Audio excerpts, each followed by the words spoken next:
Para nosotros es un placer, hermano, de verdad, tenerlo por aquí. Me encuentro un poco raro que la gente no se ha conectado, pero yo sé que esto va a ser de bendición, porque Sí. se está grabando y eso lo vamos a estar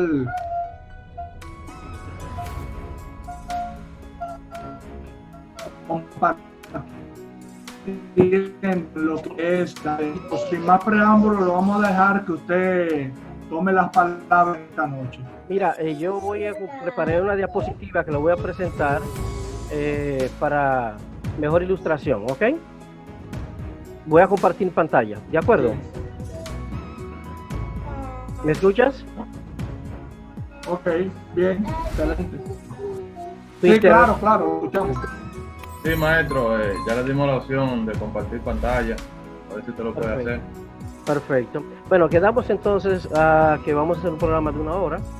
Yo creo que de alguna manera lo que vamos a hacer hoy serviría de base para otros futuros programas, porque en realidad quiero aprovechar el eslogan que ustedes tienen para desarrollar una serie de ideas con base a esa frase de deja tu cuento, que la Biblia no dice eso. Yes. Ok. Muy bien. Cuando ustedes me digan, comenzamos, ¿ok? Adelante, maestro, adelante, sin temor. Muy bien, muy buenas noches a todas las personas que nos están sintonizando en estos momentos. Para mí es un grato placer poder estar participando en esta producción de, bueno, hasta ahora conozco el eslogan que dice, hermano o hermana, deja tu cuento, que la Biblia no dice eso. Con base a ese eslogan, yo preparé una serie de ideas que servirán, digamos, para dar marco a la idea de la Biblia no dice eso, ¿ok? La Biblia no dice eso. Entonces, esto servirá como una manera de sentar bases tanto para nuestro acercamiento a la Biblia, para también comprender lo que se supone que dice y no dice la Biblia. Siempre ha sido mi mayor esfuerzo el tratar de aportar a separar bien claro lo que son declaraciones propiamente bíblicas y lo que son las conclusiones teológico-institucionales que se imponen a veces como si fueran bíblicas bajo el supuesto de que todo lo que las iglesias dicen es bíblico. Yo creo que una de las grandes mentiras o de los más grandes engaños que tenemos que admitir es que no es cierto que todo lo que la iglesia dice es bíblico, que no todo lo que las iglesias hacen es bíblico. Eso implica entonces que establezcamos algunas ideas, que clarifiquemos algunas cosas para dar a entender esta cuestión. Así que voy a compartir en pantalla unas ideas que la tomo de base como desarrollo para la frase deja tu cuento, que la Biblia no dice eso. Voy a compartir pantalla. Un momentito. Entonces, vamos a compartir. Y ahí viene la pregunta introductoria. ¿Cómo podemos interpretar la expresión la Biblia no dice eso en el marco de la frase deja tu cuento? La Biblia no dice eso.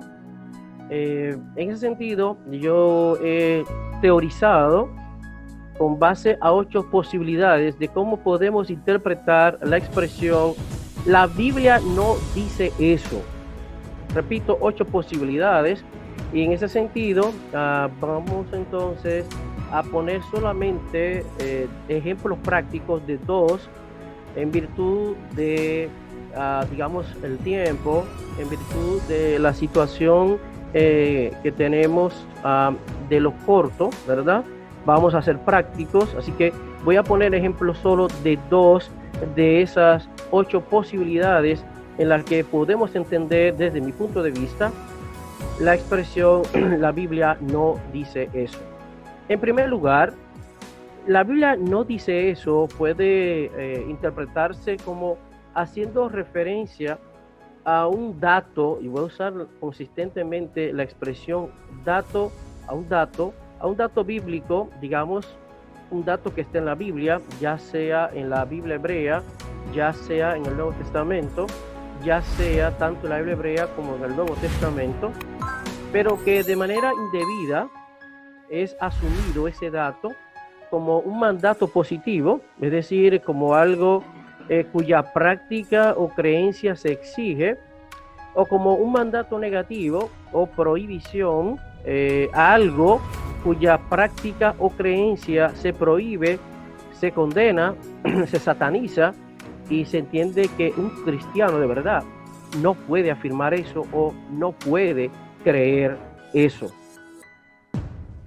Un ejemplo de un mandato positivo, entendamos como mandato positivo lo que se entiende como algo que se exige, que se demanda creer, que se demanda su práctica, y mandatos negativos como aquellos mandatos que implican una prohibición, una censura, ya sea de una creencia o ya sea de una práctica.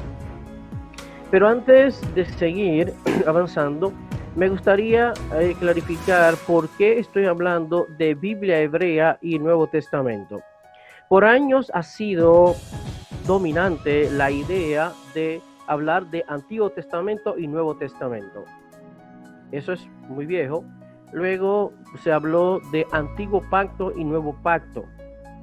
Otros han preferido últimamente hablar de Primer Testamento, Segundo Testamento, o Viejo Pacto y Nuevo Pacto.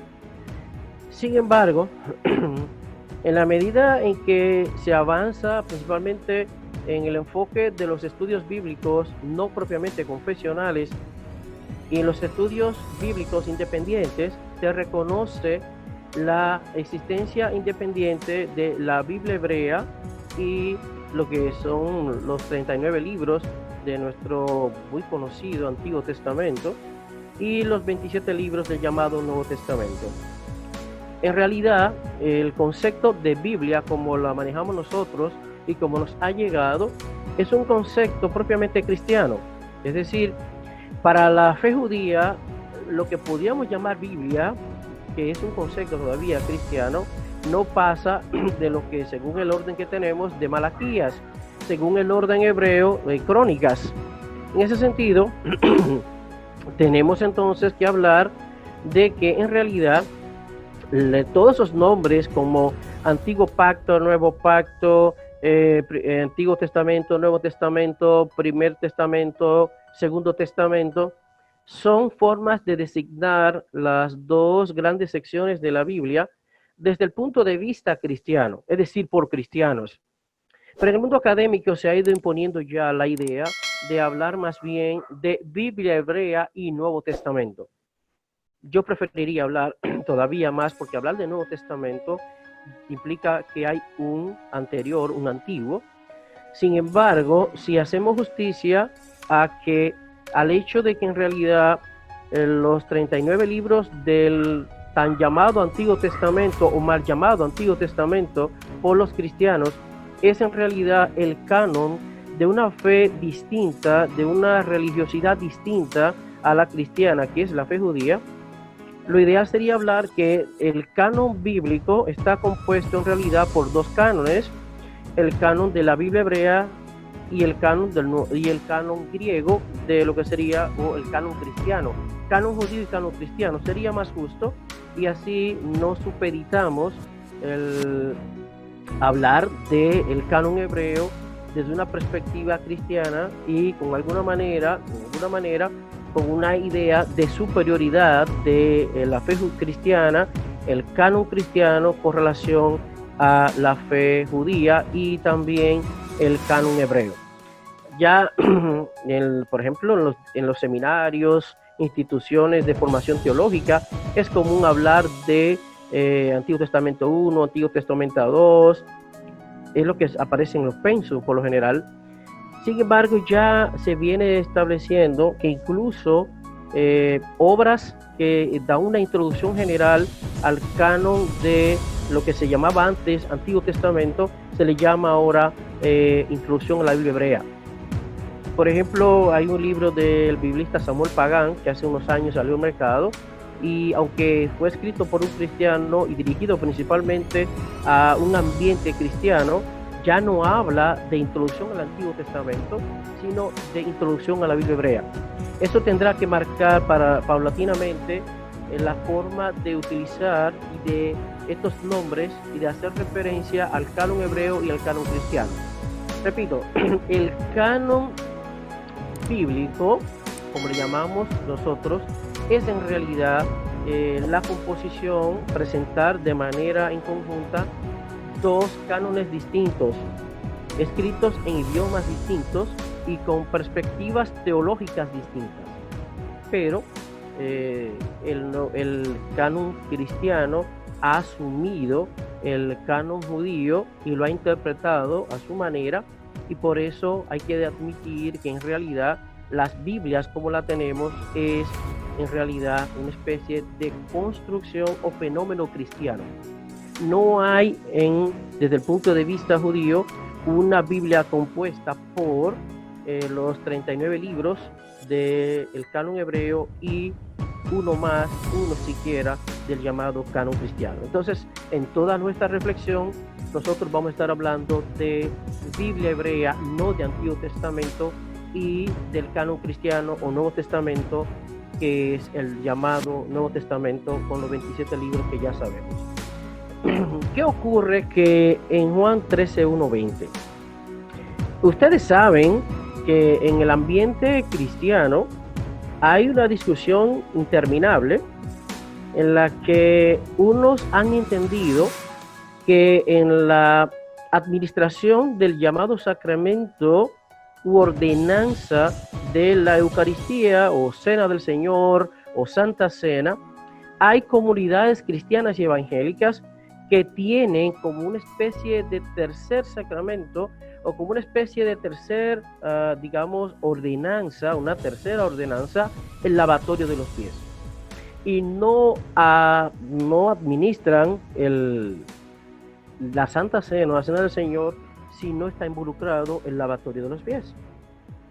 Otros entienden que definitivamente no, lo que hizo Jesús en Juan 13, que le lavó los pies a Pedro y a los demás, no implica que se asuma el lavatorio de los pies como una tercera ordenanza y que obligue a asumirla y a practicarla cada vez que se aplique la llamada Santa Cena o Cena del Señor, o más bien Eucaristía. Sin embargo, hay grupos que entienden que el problema no es que no sea practicable, sino el orden en que se practica. Viene a mi memoria una discusión interesante en una congregación donde hubo un conflicto serio porque ambas partes, las partes en conflicto, se habían dividido y había una fuerte tensión porque todos estaban de acuerdo en que al administrar el sacramento u ordenanza de la Santa Cena o Cena del Señor, muchos se resisten a la palabra Eucaristía, pero en realidad la palabra Eucaristía no es católica.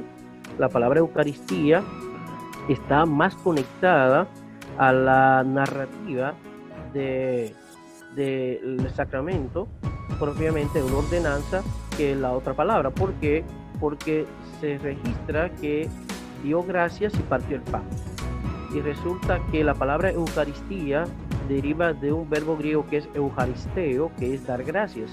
Así que de ahí que se haya utilizado históricamente y de manera más antigua el nombre de Eucaristía al partimiento del pan y la llamada ordenanza de la Cena del Señor.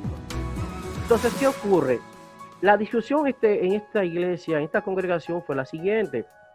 Unos decían que había que practicar el lavatorio de los pies antes de administrar la Santa Cena. Otros decían que no, que era después. Yo me vi como una especie de consejero en ese conflicto, y yo en lo personal entiendo que no es ninguna obligatoriedad a asumir el lavatorio de los pies, no le veo ninguna obligatoriedad. Sin embargo, en esta discusión en que los dos grupos estaban de acuerdo en que debían lavarse los pies, yo les sugerí que por qué, por ejemplo, en este mes pues celebraban la Santa Cena una vez al mes, no se lavaban los pies antes y a ver cómo se sentían, cuál era su experiencia, su estado de ánimo, y el mes siguiente pues entonces practicaran el lavatorio de los pies después de administrar el sacramento. Y al cabo yo me desentendí de ese conflicto y no sé dónde terminaron. Pero aquí vemos un ejemplo de cómo un dato bíblico que no tiene las características de ser una exigencia para nosotros y que implicaba más bien el que los discípulos de Jesús estuviesen dispuestos a hacer y seguir el ejemplo de su maestro, que fue asumir la posición de siervo. A veces entonces lavamos los pies, pero no queremos asumir la posición de siervo. Y ahí el famoso dicho del que quiera ser el primero, el que quiera tener la posición de privilegio, esté más dispuesto a servir. Pero repito, esta es una discusión interminable, pero desde nuestro punto de vista no hay ninguna obligatoriedad. Sin embargo, vemos cómo, con base a un dato bíblico, que es la narrativa de Juan 13, del 1 al 20, sí hay comunidades de fe que han entendido que se deben lavar los pies. Ahora, como ejemplo de un mandato negativo, o sea, asumir como mandato negativo, la prohibir algo con base a un dato bíblico, lo encontramos, por ejemplo, en la condena indirecta de los estudios de la intelectualidad, principalmente cuando produce un razonamiento que asume una postura crítica frente al dogma. Y hablo más bien del dogma institucional como conjunto, o también cuando ese razonamiento, esa intelectualidad, por lo menos cuestiona o asume una postura muy crítica frente a un dogma de esos que integran el conjunto de dogmas de una determinada tradición religiosa. Ese dogma considerado como innegociable, entonces resulta que en ese sentido se considera que un razonamiento, un estudio bíblico, un estudio académico del texto bíblico que cuestiona el dogma o uno de sus principales dogmas, entonces condena, mata, no edifica, se sataniza, no edifica. Y es común escuchar en nuestras comunidades de fe que la letra mata y el espíritu vivifica. Las personas que, según esta creencia, se dedican a estudiar no están haciendo algo muy bueno, principalmente cuando, repito, esa actitud, ese razonamiento cuestiona el dogma. Es interesante ver que desde los púlpitos, desde las distintas congregaciones, se motiva, entre comillas, el estudio bíblico, se motiva a ir al instituto bíblico. De hecho, prácticamente todas las instituciones, ya sea como concilio o redes de iglesias o iglesias particulares, todas tienen un seminario o por lo menos alguna institución en la que se capacita y se forma a los miembros y los líderes para hacer y actuar en conformidad al conjunto de dogmas de esa denominación o iglesia particular.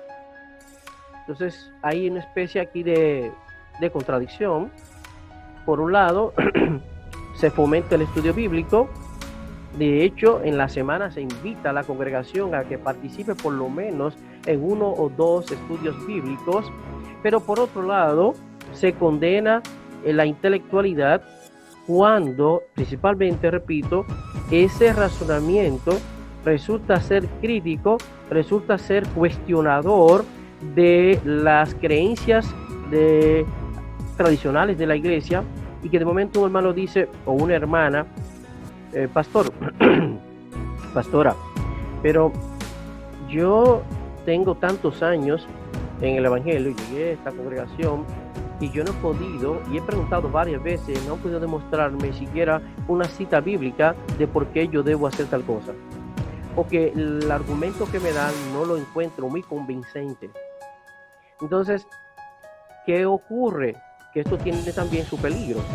Las personas que se dedican a estudiar y cuestionan el dogma son marginados, no se les cede el púlpito, y también se sugiere sutilmente que los hermanos y hermanas de la iglesia no se pongan en contacto con ese varón, con esa varona que tiene un razonamiento un tanto rebelde, o un pensamiento que cuestiona lo que por tantos años la tradición eclesial ha venido considerando como verdad absoluta o como una realidad innegociable y que no se puede cuestionar. Por otro lado, cabe entonces la pregunta, pero ¿cuál es el contexto de 2 de Corintios 3:6? ¿Por qué las iglesias y los hermanos en la fe que utilizan a 2 de Corintios 3:6 para condenar el estudio en sentido general y el estudio bíblico serio, que no entienden? ¿Por qué no entienden el contexto de 2 de Corintios 3:6? ¿Cuál es en realidad la motivación? ¿Qué es lo que hay en el contexto de 2 de Corintios 3:6 que ha sido mal interpretado y ha servido de base indebidamente para condenar los estudios bíblicos, y más si son críticos? En 2 Corintios 3:6, Pablo hace un contraste, y eso lo pueden ver incluso nuestros hermanos que usan esta frase de manera indebida. Lo pueden ver si abren la Biblia con tranquilidad. En 2 Corintios 3:6, Pablo hace un contraste entre el pacto mosaico en Sinaí, haciendo referencia al mismo, es decir, Pablo hace referencia al pacto mosaico con las palabras tablas de piedra. Tablas de piedra, se puede comparar Éxodo 24:12, Deuteronomio 9:9 y 10, y el nuevo pacto con base en la fe en Jesucristo y escrito en las tablas del corazón. Entonces, Pablo, con base en ese razonamiento, llega a decir lo que dice, pero vamos más lejos.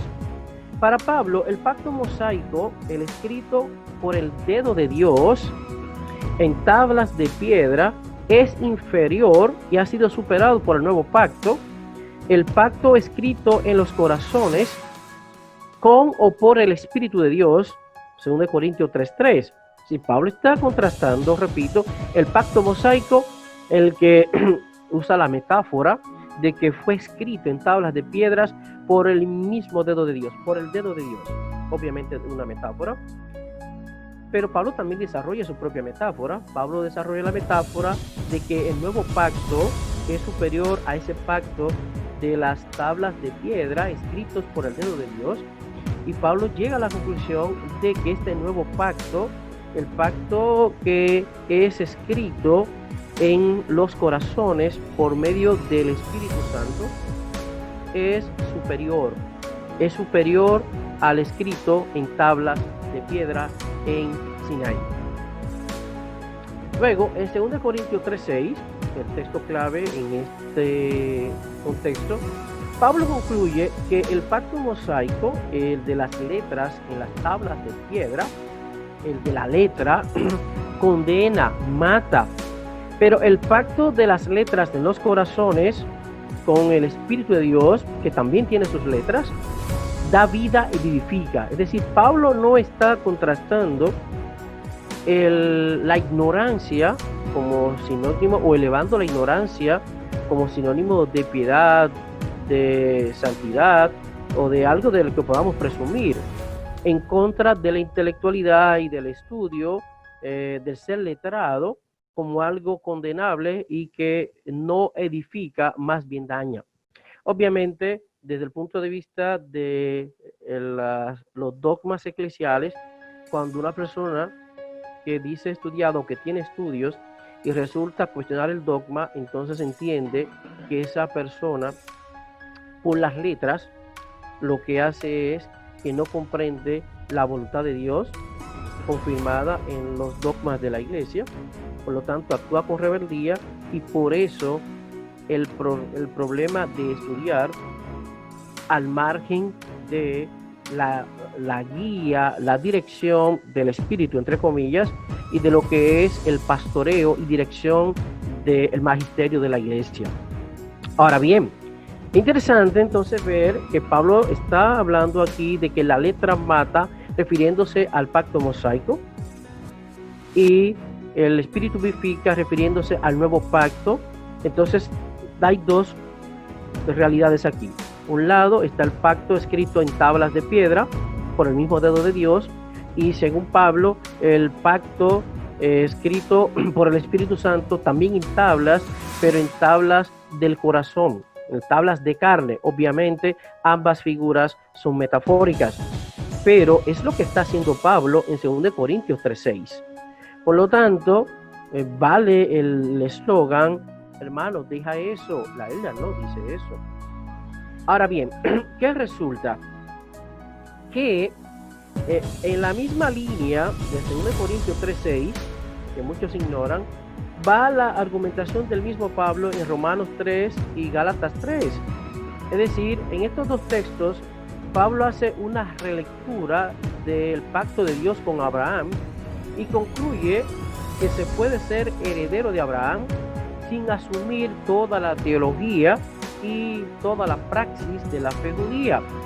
Incluso Pablo considera que la Torá, que es un concepto fundamental en el pensamiento judío, en la fe judía, Pablo llega a afirmar en Gálatas 3, 24-26 que la Torá ha sido superada por la fe en Jesucristo, y a la vez que la Torá no fue y más que una especie de guía. Pablo utiliza la palabra paidagogos, lo que podría ser transliterado como pedagogo, que venía a ser una guía. El paidagogos en la cultura greco-romana era un esclavo de confianza que conducía, guiaba, no educaba, guiaba al niño de la casa a la escuela y de regreso también.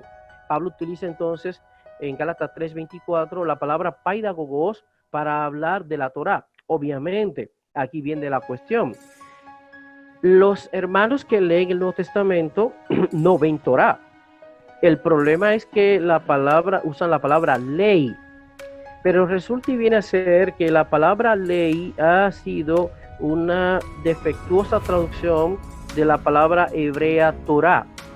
Por ejemplo, el Salmo 119, que es desde la perspectiva judía, una canción, una exaltación de la Torá, resulta y viene a ser que la Septuaginta, la versión griega de la Biblia hebrea, y que fue la principal vía de acceso a los textos de la Biblia hebrea para los autores del Nuevo Testamento, resulta que la Torá utilizó la palabra nomos. Cada vez en el Salmo 119, ustedes ven, por ejemplo, la Reina Valera, en cualquier otra versión. Bueno, menciono Reina Valera porque es la versión más leída y que sigue dominando en el protestantismo hispanohablante. Sigue dominando la Reina Valera, a pesar de la Reina Valera de 1995, a pesar de la Reina Valera contemporánea 2011, a pesar de la serie Reina Valera actualizada desde el año 1989, a pesar de muchas otras versiones, incluso la Reina Valera 1995 de estudio publicada por las Sociedades Bíblicas Unidas, sigue dominando la Reina Valera del 60. En la práctica sigue siendo así. ¿Qué ocurre entonces?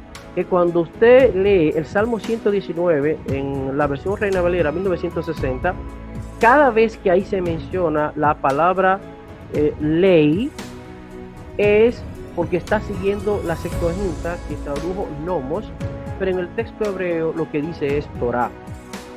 Entonces hay una exaltación de la Torá en la fe judía, y repito, es un concepto fundamental en la fe judía, en la tradición judía, en la tradición religiosa judía, que sin embargo, para la perspectiva de Pablo y luego para el cristianismo en general, ha sido superada por la fe en Jesucristo, y también como simplemente una guía que tiene su fin, porque el fin de la ley, dice Pablo, Torá es el trasfondo, es Jesucristo.